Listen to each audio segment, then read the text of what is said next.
All right, let's talk about a statistical tool that sounds, kind of complicated, but is actually a secret superpower. It's called the z-score.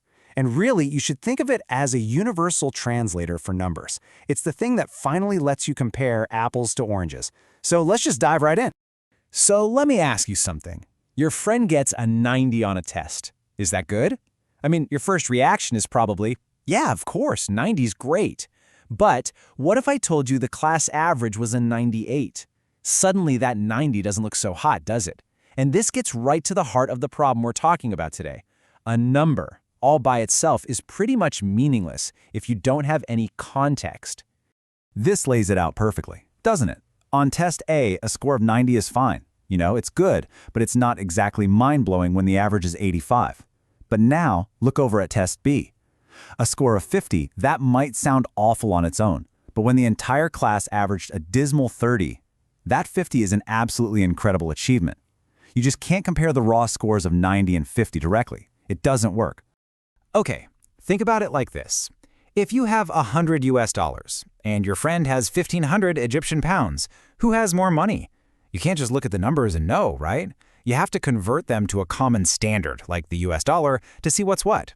Well, that is exactly what a z-score does for our data. It's our currency converter. So here's the game plan for this explainer. First, we're going to dig into this comparison problem a little more. Then we'll introduce our hero, the z-score. After that, we'll unlock its real power with what I call a probability cheat sheet. And finally, we're going to learn how to work this whole thing in reverse, which is super cool. So first up, let's just put a name to this thing. The comparison problem. This is all about that struggle to make sense of data when it's coming from different places with totally different averages and different spreads. Now, you might have heard of the empirical rule, and it's a great starting point for sure. It gives you a good estimate for data that lands exactly 1, 2, or 3 standard deviations from the average. But what about a score that's, 1.69 standard deviations away? The empirical rule just kind of shrugs its shoulders. We need something way more precise for all those real-world values in between. And that brings us to our solution. We are going to create that universal standard. We're going to use the z-score to turn any number into a common language that we can all understand no matter where it came from. So what is this thing really? It's simple. A z-score is just the number of standard deviations a data point is away from the average. That's it. It's not a score in points or feet or pounds. It's a score in standard deviations. So if a z-score is positive, it's above average. If it's negative, you guessed it, it's below average. Simple as that.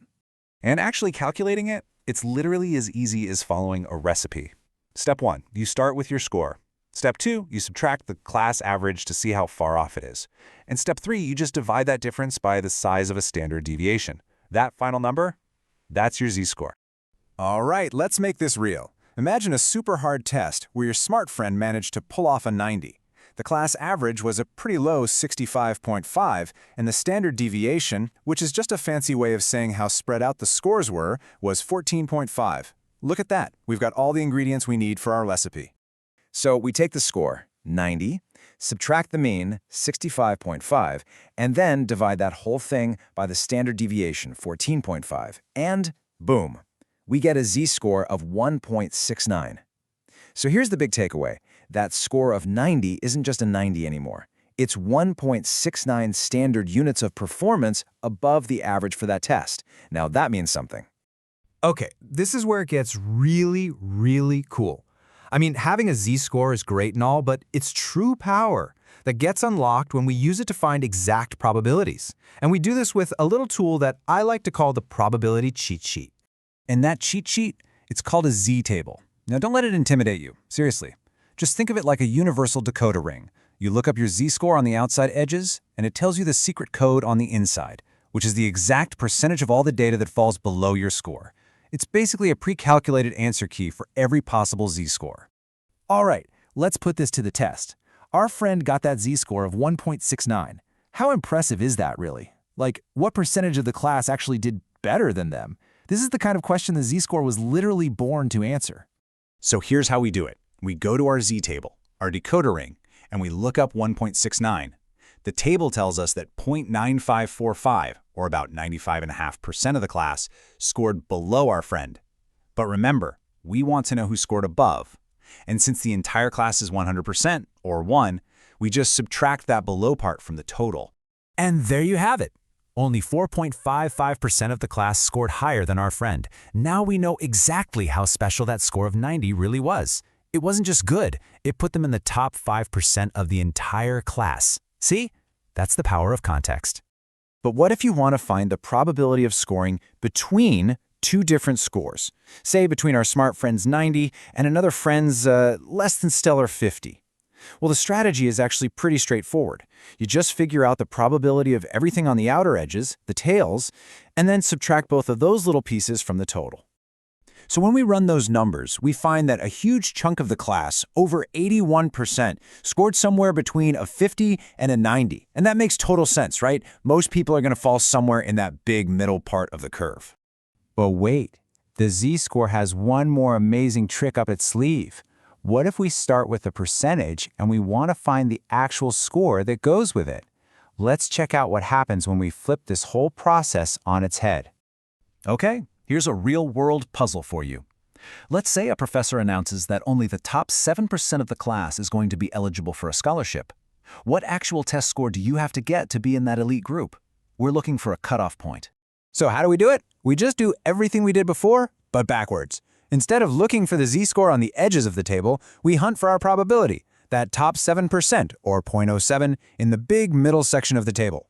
Once we find it, we trace it back out to the edges to get its z-score. Then we just use a simple formula to turn that z-score back into a regular test score. And there it is, our answer. To get into the top 7% of this class, a student needed to score an 87 or higher. Think about how powerful that is. We started with a vague concept, the top 7%, and we ended with a concrete, actionable number. That is incredibly useful stuff. So, let's wrap this up. What are the big things to remember? First, raw scores by themselves can totally fool you. You need context. Second, z-scores are a universal standard for providing that context. Third, the z-table is our magic decoder that turns any z-score into a precise probability. And finally, don't forget this is a two-way street. You can go from a score to a percentage, or flip it around and go from a percentage right back to a score. The z-score really does give you a kind of superpower. It's the ability to standardize and compare pretty much anything that follows a normal distribution. We're talking test scores, heights, stock market returns, you name it. So my final question for you is this.